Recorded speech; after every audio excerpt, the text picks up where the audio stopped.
Hello friends, welcome to my YouTube channel. So friends, आज मैं discuss करने वाली हूँ टू फेज एसी सिस्टम के बारे में।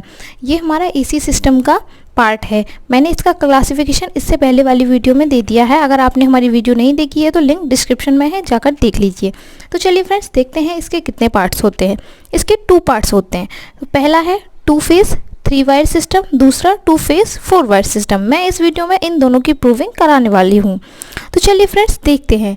इसमें हमारा ये डायग्राम होता है, इसमें 2 कॉइल होते हैं। इससे पहले वाली वीडियो में जो डीसी सिस्टम में मैंने बताया था, उसमें जनरेटर लगा होता है। तो डीसी सिस्टम में हमेशा जनरेटर लगा होता है, और इसके जो एसी सिस्टम के एक और पार्ट मैंने पहले वाली वीडियो में बता दिया है। उसमें फ़र्क ये था कि उसमें एक कॉइल लगी थी, इसमें हमारा 2 कॉइल होंगी और 2 वायर, एक न्यूट्रल वायर।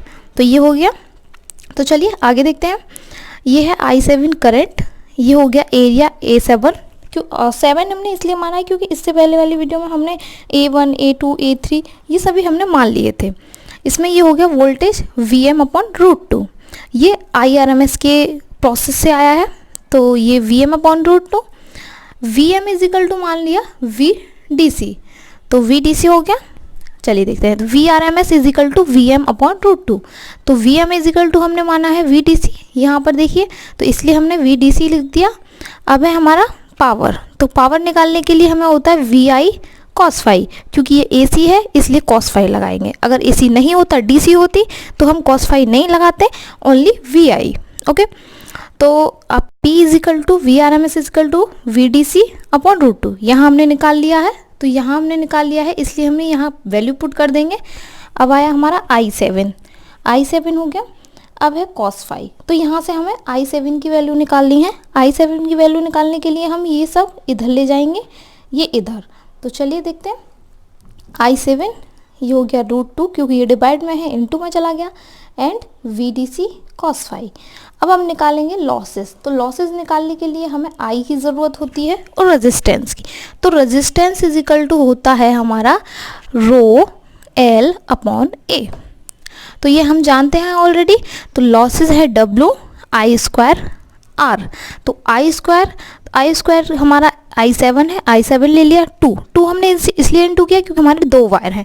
जैसा मैंने बताया अभी कि ये जो है, ये 2 वायर, ये जो कॉइल है, तो 2 वायर होंगे। ये हो गया एक वायर, ये हो गया एक न्यूट्रल वायर है। तो इसलिए हमने इसमें 2 का इनटू किया। तो 2 का इनटू किया। अब निकाला हमने यहाँ पर W। तो W है, ये हमने I की वैल्यू रख दी, एंड ये R की वैल्यू। तो ये हमारा स्क्वायर है, तो स्क्वायर है I²। तो ये जो वैल्यू थी ये वाली, तो इसका जब स्क्वायर होगा तो ये रूट हट जाएगा। तो यहाँ हमने रूट हटा दिया, P², VDC का स्क्वायर cos² phi, और ये 2 ये दे रखा है, ये R की वैल्यू रख दी। अब यहाँ से हमने निकाला A7 की वैल्यू। क्योंकि हमें A7 की वैल्यू निकालनी है, तो हमने इसलिए ये सारी जो वैल्यू है ये वाली इधर ले आए। तो चलिए देखिए, A7 डिवाइड में है, इधर चला गया इनटू में, ये डिवाइड में आ गया। अब निकालना है हमें वॉल्यूम। तो वॉल्यूम V7। तो वॉल्यूम निकालने के लिए फॉर्मूला होता है A × L। तो A7L, L तो हमारा L ही है क्योंकि कांस्टेंट है। अब ये 2, तो हमारे 2 वायर है, इसलिए हमने 2 लगाया। अब हमारा न्यूट्रल जो वायर होता है वो हाफ माना जाता है, तो इसलिए हमने हाफ लगाया न्यूट्रल वायर के लिए। तो ये हो गया हाफ AL। ये अब इसका LCM ले लिया हमने यहाँ पर 2, तो ये हो गया 2 4 AL प्लस A7L। इनको ऐड कर दिया 5/2 A7L। अब हमने यहाँ पे A7 की वैल्यू पुट कर दी। तो चलिए देखिए, A7 की हमने यहाँ वैल्यू पुट कर दी है। ये वैल्यू आ गई इनटू L। तो ये 2 से 2 कैंसिल, 2 बार 2 4 × 2। अब ये हो गया V7। अब यहाँ पे 5 × 2 10 हो गया, P² ρL। अब ये हमारी वैल्यू ये जो थी ये नीचे आ गई, ये L का इनटू होगा तो L² हो जाएगा। अब हमें क्या करना है, अब हमें V7 में V1 से डिवाइड करना है।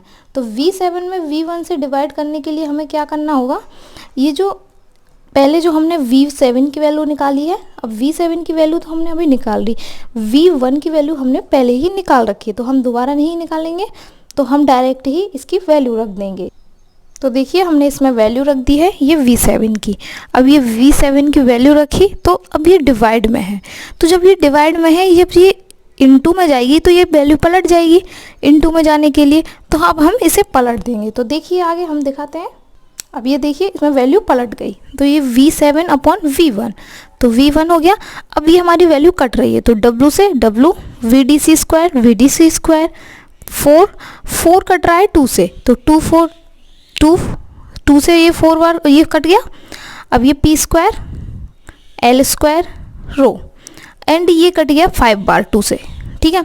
अब ये हो गया V7 upon V1 is equal to 5 upon 2, तो ये 5 ये बचा, इधर ये 2 बचा, इधर ये कॉस स्क्वायर 5 ये हमने लिख दिया। अब हम इसे डिवाइड में नहीं छोड़ेंगे, अब इसे हम पॉइंट में ले लेंगे। तो ये V1 हमें V7 की वैल्यू निकाल रही है, तो V1 हम इधर ले आए, तो ये हो जाएगा, ये डिवाइड गया 5 में 2.5 कॉस स्क्वायर 5, ये है हमारी मेन वैल्यू। अब देखते हैं हम नेक्स्ट, तो नेक्स्ट है हमारा AC 2 फेज 4 वायर सिस्टम। तो इसमें क्या होता है, इसमें भी सेम प्रोसेस है। देखिए इसमें क्या है, इसमें 4 कॉइल लगी हैं, क्योंकि ये 4 वायर सिस्टम है, तो इसमें हमने 4 कॉइल लगाई है। तो इसमें क्या है, I8 है, A8 सेम वही प्रोसेस है, current I8 A8 and VM is equal to हो जाएगा VDC, तो सेम वही प्रोसेस है। VRMS is equal to VM upon √2, यहाँ से हमने ये VDC रख दिया, यहाँ से हमने ये पावर निकाल ली। पावर ये हम I8 चेंज कर देंगे, बस I8 चेंज हो गया, यहाँ से हमने कुछ चेंज नहीं किया है, यहाँ VRMS की वैल्यू रख दी एंड ये I8 की वैल्यू निकाल ली, यहाँ से I8 की वैल्यू निकाल ली। अब यहाँ से हमें I8 की वैल्यू प्राप्त होगी। अब निकालेंगे हम लॉसेस, तो लॉसेस निकालने के लिए हमने बताया था I²R फॉर्मूला होता है। तो ये 4, अब 4 वायर है हमारे, मैंने बताया अभी 1 2 3 4, तो 4 वायर है, तो हम यहाँ पर 4 की इंटू करेंगे, सिर्फ इतना ही फ़र्क है इसमें। तो 4 की इंटू कर दी, I की वैल्यू रख दी हमने और R की वैल्यू रख दी। अब यहाँ से हमें A8 की वैल्यू निकालनी है, तो A8 की वैल्यू निकालने के लिए हमें A इधर ले गए, बाकी यही आ गया। अब निकालना हमें वॉल्यूम, तो वॉल्यूम निकालने के लिए हमें V8 A इंटू L होता है, तो A8 L 4।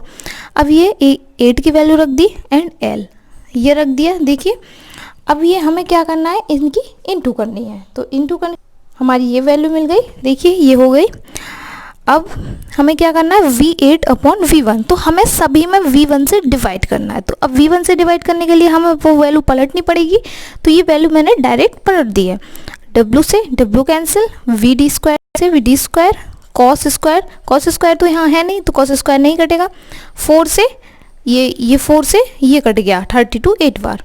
अब ये P स्क्वायर L स्क्वायर रो, अब बचा 8 अपॉन कॉस स्क्वायर 5, तो ये हमने कर दिया V8 8 upon cos square 5 V1, तो ये है हमारी मेन वैल्यू। तो इससे नेक्स्ट वीडियो में मैं अगले पार्ट बताऊंगी 3 फेज AC सिस्टम। तो आप ऐसी वीडियो देखने के लिए चैनल को सब्सक्राइब ज़रूर कर लें। Bye bye, thank you.